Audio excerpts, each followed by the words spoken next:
네, 우리가 기도의 마지막에 항상 하는 말이 있습니다. 어떤 말을 기도의 마지막에 합니까? 예수님의 이름으로 기도합니다. 아멘이라고 기도를 마칩니다. 우리 집에 있는 시온이도 밥 먹기 전에 항상 기도를 하는데 제가 예수님의 이름으로 기도합니다. 이 말을 하면 이제 기도가 다 끝났고 이제 밥을 먹을 수 있다라는 사실을 알고 있습니다.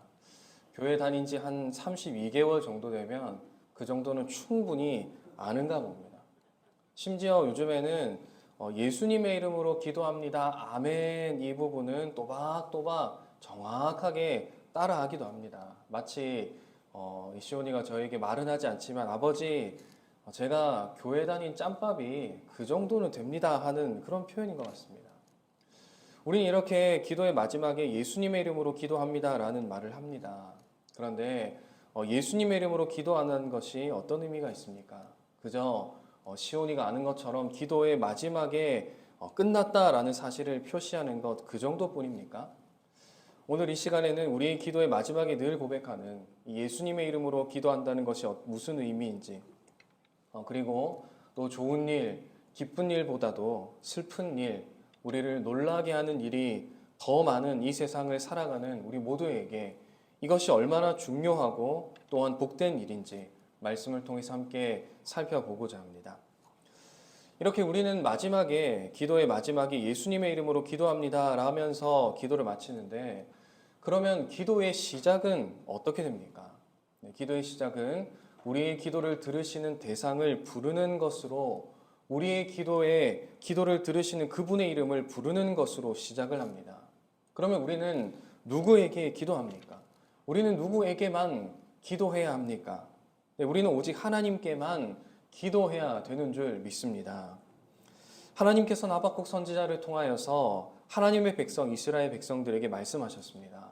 우상은 사람이 새겨 만든 것인데 그 부어 만든 우상에게서 너희가 무엇을 얻을 수 있겠느냐? 그렇습니다. 하나님만이 참 신이시고 하나님만이 살아계시고 하나님만이 전능하시기 때문에 하나님만이 우리의 기도를 들어주실 수 있습니다. 그래서 우리는 오직 하나님께만 기도해야 합니다. 그러면 이렇게 기도의 시작은 우리의 기도를 들으시는 기도의 대상은 분명하게 정해졌습니다. 그러면 우리의 기도를 들으신 하나님께 우리가 곧장 기도하면 되는 것입니까? 여러분 그렇지 않습니다. 그럴 수 없습니다. 왜 그렇습니까? 그것은 우리 안에 있는 죄 때문입니다. 우리의 기도를 들으시는 분이 하나님, 공의로우신 하나님이시고 거룩하신 하나님이신데 그 하나님께 나아가는 우리, 그 하나님께 기도를 드리는 우리는 죄인입니다. 왕이신 하나님의 뜻에 반역하는 반역자들입니다. 여러분 어떻게 죄를 지은 사람이 재판장 앞에서 또는 반역자가 왕 앞에 나가서 당당하게 자신의 요구를 말할 수 있겠습니까? 여러분 그럴 수 없는 것입니다. 만약에 그렇게 했다가는 오히려 더 큰 벌을 받게 될 뿐입니다. 그래서 필요한 것이 무엇입니까? 하나님과 나 사이를 중재해 주시는 분, 하나님과 나 사이를 우리를 변호해 주시고 도와주시는 분, 바로 중보자가 필요한 것입니다. 출애굽 이후에 이스라엘 백성들은 시내산에 도착을 했습니다. 그리고 하나님께서는 그곳에 임재하셨습니다. 불과 바람으로 연기와 구름으로 그곳 가운데 임재하셨습니다. 자신들을 구원해 주신 하나님께서 자신들을 찾아오셨지만 이스라엘 백성들의 반응은 그런 하나님의 임재를 기뻐하거나 환영하는 것이 아니었습니다. 오히려 두려워하였습니다. 무엇 때문입니까? 자신들의 죄악으로 인하여서 죽을까 봐 겁이 났던 것입니다. 그런 이들을 긍휼히 여기시고 하나님께서 보낸 사람이 누구입니까? 바로 모세였습니다. 모세는 하나님과 이스라엘 백성들 사이를 연결해주는, 이어주는 중보자의 역할을 했습니다. 그러나 그도 완전하지 못했습니다. 실수가 있었고, 흠이 있었고, 한계가 있었습니다. 그래서 그 이후에도 하나님은 제사장들을 통하여서 또 선지자들을 통하여서 다윗과 같이 하나님의 마음에 합한 왕을 통하여서 이스라엘 백성들을 만나 주셨습니다. 그들의 기도에 응답해 주셨습니다. 그러나 그 역사 가운데 그 어떤 이도 완전하지 못했습니다. 그래서 하나님께서는 결국 완전하고 온전하며 영원한 중보자를 보내어 주셨습니다. 누구입니까? 바로 우리가 믿는 예수 그리스도입니다. 오직 예수 그리스도만이 우리의 유일하며 또 완전한 중보자가 되십니다. 그래서 우리는 하나님께 나아갈 때에, 기도할 때에 오직 예수 그리스도를 통해서 나아가야 하고, 우리의 기도를 들으신 하나님께 기도할 때에도 다른 이름으로가 아니라 오직 예수 그리스도의 이름으로 기도해야 되는 것입니다. 우리가 앞서서 예수 피를 힘입어 라는 찬양을 고백했습니다. 그 찬양에 보면 이렇게 고백을 합니다. 주의 보좌로 나아갈 때에 어떻게 나아가야 할까? 하나님께 가까이 나가고 싶은데 어떻게 나가야 될지 모르겠다. 고민되는 그런 마음을 표현하는 것이 아니겠습니까? 우리가 예배 자리에 나올 때, 또 기도의 자리에 나올 때에 은혜로 충만해서 또 감사와 감격에 차서 나올 때가 있습니다. 어떨 때 그렇습니까? 이번 한 주 동안 정말 내가 말씀으로 순종하여서 잘 살았다. 그렇게 여겨질 때에는 예배 자리에 나오는 것, 기도의 자리에 나오는 것이 한없이 기쁘고 즐거운 일입니다. 또 하나님께 특별한 은혜를 받았거나 또 기도의 응답을 받았을 때, 여러분 그럴 때에는 예배 자리에 나오는 우리의 마음이, 기도를 시작하는 나의 마음이 은혜와 감동으로 충만합니다. 그러나 그 반대의 경우도 있습니다. 오늘은 도저히 하나님 앞에 못 나가겠다. 예배 자리에 앉아 있긴 하지만 당장이라도 저 문을 열고 나가고 싶다. 오늘은 도저히 내가 기도할 기분이 아니다라는 그런 마음이 들 때도 있습니다. 어떨 때 그렇습니까? 내가 생각했을 때에 아주 심각한 죄를 지었을 때에 그렇습니다. 지난 주일에 회개했던 그 죄를 이번에 똑같이 짓고 이 자리에 나왔다는 그 사실이 기억났을 때에 우리의 마음이 그렇습니다. 그러면 하나님의 임재 앞에 있었던 그 이스라엘 백성들처럼 우리 마음속에도 동일한 두려움이 생겨납니다. 여러분 또 어떨 때 그렇습니까? 낙심했을 때 그렇습니다. 우리가 말씀대로 순종하여서 그래서 순종이 잘 되고 그래서 그 순종을 따라서 범사에 우리가 잘 되고 우리의 인생이 잘 풀릴 때에는 문제가 없습니다. 여러분 그런데 인생이 어디 생각한 대로 계획한 대로 잘 됩니까? 그럴 때보다 그렇지 않을 때가 더 많은 것 같습니다. 실패했을 때, 뭔가 일이 잘 풀리지 않을 때, 인간관계에 문제가 생기고 나에게 또 가족들에게 심각한 질병이나 사고가 생겼을 때, 그런 일들이 겹겹이 쌓여올 때, 그때가 기도해야 될 때인 줄 알고 나 스스로 그 사실을 너무나 잘 알고 있고 기도해야 된다는 말씀도 이미 여러 차례 들어왔고 주변 사람들도 성도님들도 지금이 기도할 때입니다. 같이 기도하겠습니다 라고 말하지만 정작 내 인생을 바라볼 때에는 달라지는 것이 없고 오히려 상황이 악화되어만 갈 때에 여러분 그때 사람은 누구나 낙심하게 됩니다. 죄로 인해서는 두려움이 생긴다면 낙심으로 인해서는 하나님께 나가고자 하는 마음, 기도하고자 하는 마음이 없어지고 더 나아가서는 원망으로 이어지게 됩니다. 여러분이 죄라는 것은 그리고 낙심이라는 것은 마치 늪에 빠지는 것과 같아서 사람을 더 깊고 어두운 곳으로 끌어내립니다. 점점 더 그 사람으로 하여금 숨을 쉴 수 없게 만듭니다. 그 상황 가운데 내가 가만히 있자 할지라도 서서히 빠져 들어가게 되고 스스로 빠져나오고자 발버둥 치면 칠수록 상황은 더 빨리 악화될 뿐입니다. 여러분 그러면 도대체 어떻게 해야 됩니까? 여러분 방법은 하나밖에 없습니다. 바깥에서 외부에서 도움을 주는 것 그것밖에 없습니다. 늪에 빠졌을 때에는 구조대가 와서 구명줄을 던져 주어야 되고 그것을 붙잡는 것 외에는 방법이 없습니다. 죄의 늪에 고난으로 인한 낙심의 늪에 빠졌을 때도 마찬가지입니다. 우리의 유일한 구원자가 되시며 완전한 중보자가 되시는 예수님을 붙잡는 것, 그 주님이 내어주시는 손을 놓지 않는 것, 여러분 그것 외에는 방법이 없습니다. 여러분, 그것이 바로 예수님의 이름으로 기도한다라는 것의 의미입니다. 여러분, 어떤 죄와 어떤 실패와 어떤 낙심 속에서도 예수님의 이름으로 기도하는 저와 여러분이 다 되실 수 있기를 간절히 축복합니다. 우리가 그렇게 할 때에 예수님은 우리를 그 늪에서 꺼내주실 뿐만 아니라 그 이전보다 더 아름답고 더 완전하게 우리가 미처 생각하지도 못했던 그런 놀라운 모습으로 우리를 변화시켜 주실 줄 믿습니다. 그것이 바로 예수님의 이름으로 기도하는 것입니다. 여러분, 이렇게 우리가 예수님의 이름으로 기도하는 것이 이만큼 놀라운 일인데 이것이 가능한 이유는 예수님의 십자가와 부활 덕분입니다. 오늘 요한복음 이 16장 말씀에서 예수님은 제자들에게 앞으로 닥쳐오게 될 예수님의 죽음과 부활에 관해서 말씀을 하고 계십니다. 16절에서는 이렇게 말씀하셨습니다. 조금 있으면 너희가 나를 보지 못하겠고, 이것은 예수님의 십자가의 죽음을 말씀하시는 것입니다. 그리고 이어서 말씀하십니다. 또 조금 있으면 나를 보리라. 이것은 영광스러운 부활을 말씀하시는 것입니다.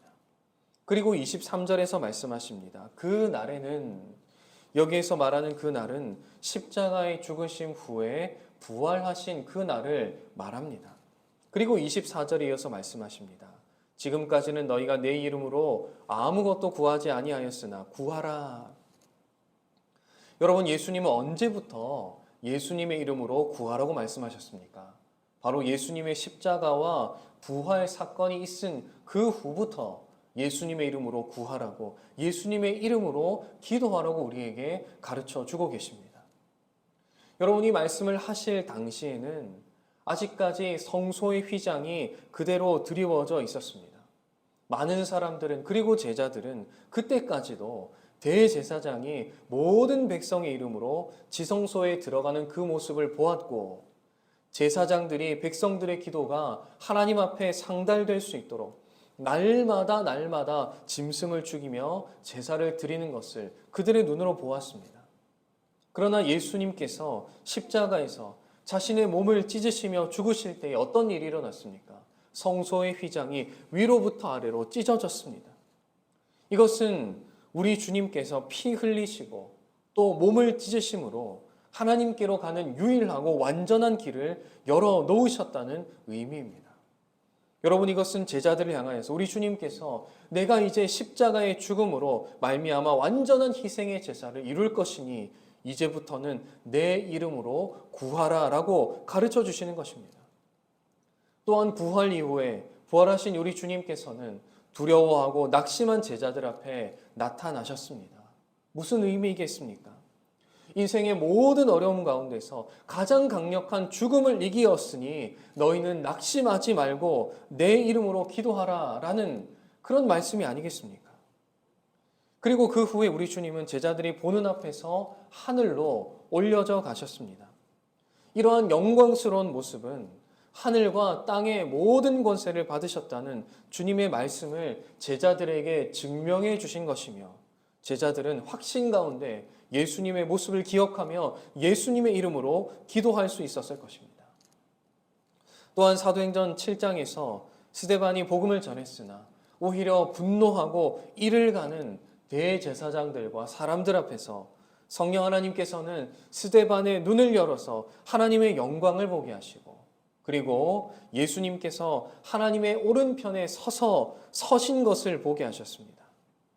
하나님의 오른편에 서신 그 주님께서 그 보좌에서 친히 일어나셔서 고난당하는 성도를 위로하고 격려하고 계시기에 스데반은 예수님께 자신의 영혼을 부탁드리며 이 죄를 저들에게 돌리지 마옵소서 하고 기도할 수 있었던 것이 아니겠습니까?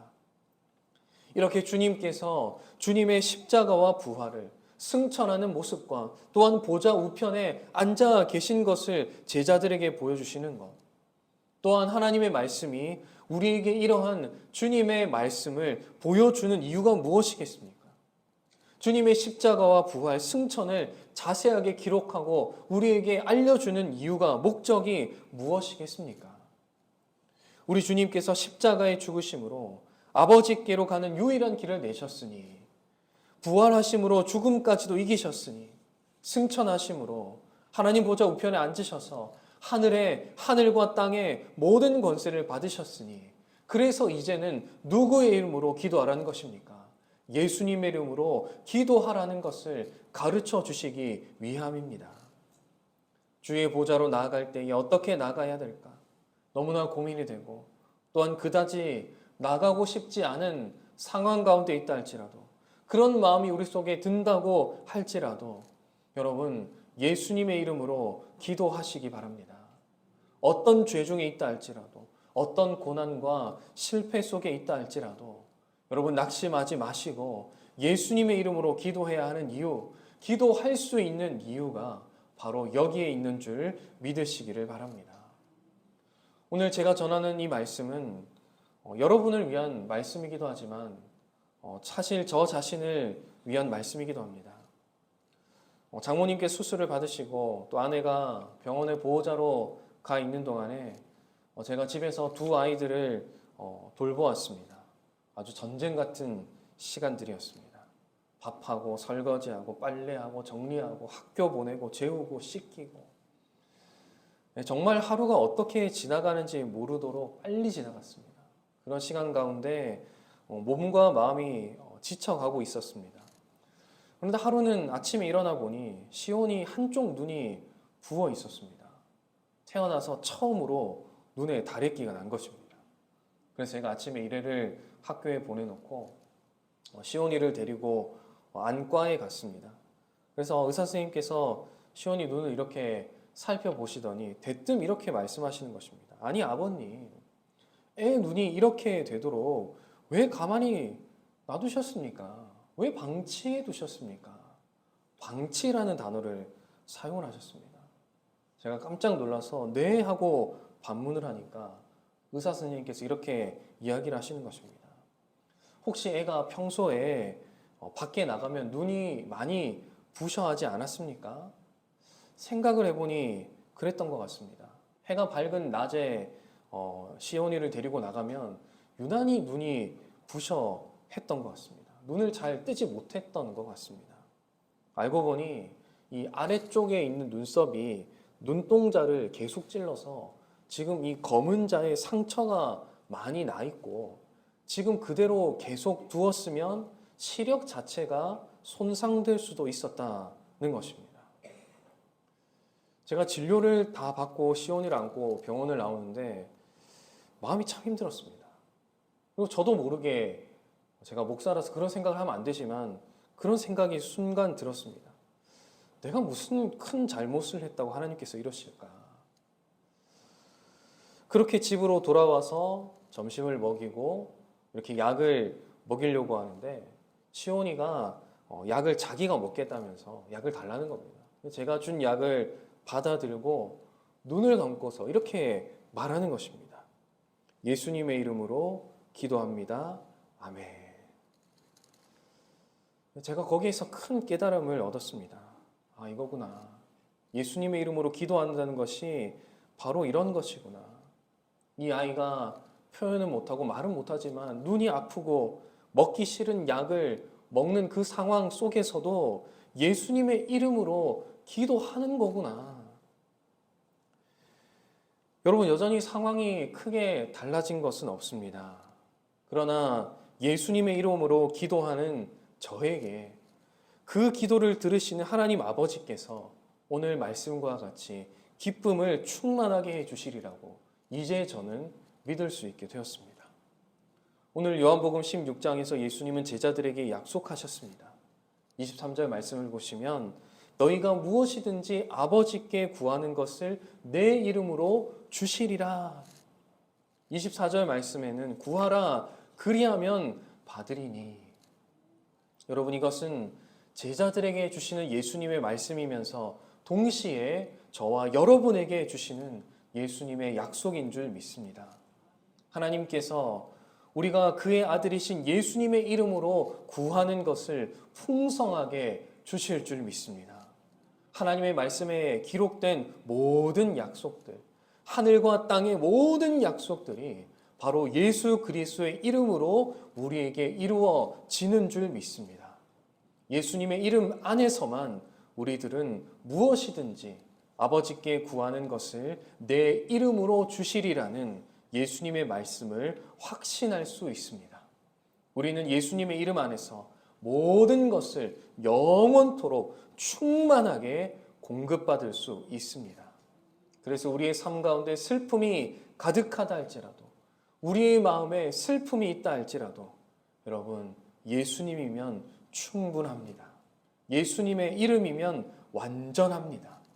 여러분, 그러한 믿음이, 그러한 신뢰가 오늘 저와 여러분 가운데 충만하기를 간절히 축복합니다. 여러분, 예수님의 이름으로 기도하는 기도는 하나님께서 반드시 들어주십니다.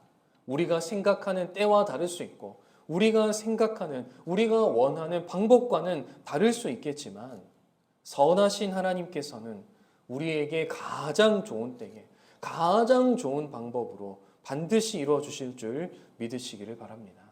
그래서 우리는 기도할 때에도 확신과 소망 가운데에 기도할 수 있습니다. 우리가 예수님의 이름으로 하나님께 기도할 때에 하나님의 모든 복이 우리의 삶 속에 완전하게 넘쳐 흐르게 될 것입니다. 만족을 누리면서 복된 삶을 살게 될 것입니다. 구한 것을 받으니 기쁘고 그것을 받았다는 이 사실로부터 하나님이 나의 아버지가 되시며 우리가 하나님의 자녀가 되었다는 사실, 그 아름다운 언약 관계를 확인할 수 있으니 24절에 우리 주님의 말씀과 같이 우리의 기쁨이 충만하게 될 것입니다. 말씀을 맺겠습니다. 여러분, 죄 가운데 있습니까? 실패했습니까? 낙심했습니까? 좌절의 자리에 있습니까? 슬픔을 안고 혹시 이 자리에 오신 분들이 계십니까? 여러분, 절대로 포기하지 마시고 예수 그리스도의 이름으로 기도하시기를 바랍니다. 우리가 예수님의 이름으로 기도하는 그 순간부터 하나님께서는 우리의 삶을 바꾸어 가기 시작하실 것입니다. 그리고 결국에는 우리의 기쁨이 충만하도록 역사하실 줄 믿으시기를 바랍니다. 예수님의 이름으로 하나님 아버지께 구하여서 모든 것을 충만하게 받아 누리는 저 여러분이 다 되시기를 예수님의 이름으로 간절히 바랍니다. 기도하겠습니다.